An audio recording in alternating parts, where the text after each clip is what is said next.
After the release of 6 episodes, it's time to discuss Solo Leveling, the latest trending anime based on the manhwa of the same name. Despite my initial skepticism due to the tendency of the anime fandom to overhype, I found it to be absolutely worth the watch. Welcome back to Jeffrey Talks, I'm Jeff and today we're discussing Solo Leveling.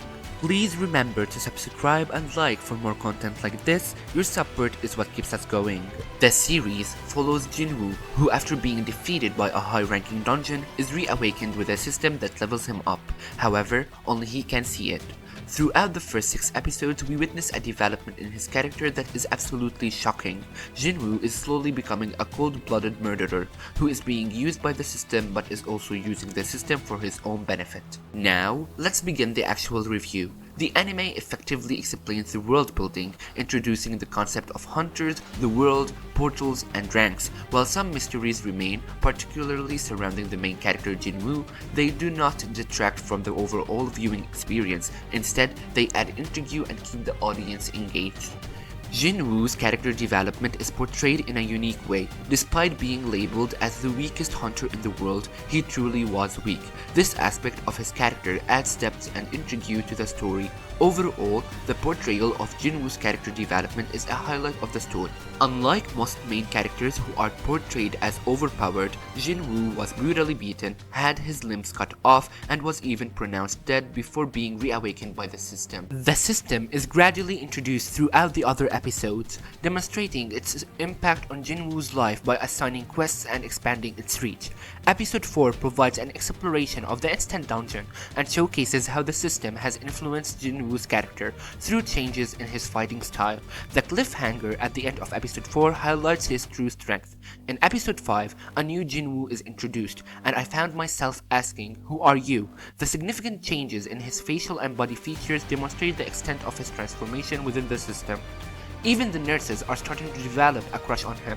His intelligence, which was evident in the first and second episodes, continues to grow. These aspects of the story remain relevant throughout these iconic episodes. Moving on, we see a new Jinwoo trying to earn money, but he fails into the traps of the world and is thrown to death alongside his new companion, Jinho, who resembles him when he was the weakest hunter. However, Jinho lacks intelligence. In episode 6, Jinwoo fights a C-rank boss for the first time. The action scene was amazing and showcased how much he has changed. That's when they face the team responsible for the fight, which represents an urgent quest to kill all 6 players. Jinwoo successfully slays each of them, resulting in an iconic and chilling scene. I was shocked by the overall impact of the scene and the cliffhanger ending, which I believe involves Hwang's brother. Another positive aspect of this anime is that we get to see the daily lives of all the characters in the dungeon, not just Jinwoo, the main character. For example, Joo-hee, a healer who is close to Jinwoo, suffers from traumatic visions that affect her ability to do her job. Additionally, Song Chi-yul, who lost an arm, serves as a mentor to Jinwoo and warns him about the dangers of the world, which is later discussed in episodes 5 and 6. In addition, we witness Jinwoo's relationships with his mother and sister. His genuine care for his sister is evident when he instructs her to take the umbrella and expresses his happiness in giving it to her in episode 6. Regarding his mother, his initiation into the world of hunters was iconic, and the mystery surrounding the eternal rest disease adds intrigue. There are still many unanswered questions, and the pacing of the story thus far is excellent. Now, let's discuss the opening and ending, as well as the music and visual. The opening depicts Jinwoo's development from his weakest to one of his strongest points. Along the way, we are introduced to characters who have yet to be explored but are sure to play an important role in his journey. Although the ending was vague and abstract, we get to see the Jinwoo we saw in episode 5 watching as Jinwoo from the previous episode runs. It is a bit strange and may require further analysis. On a positive note, the animation is consistent and of good quality, with some scenes being great.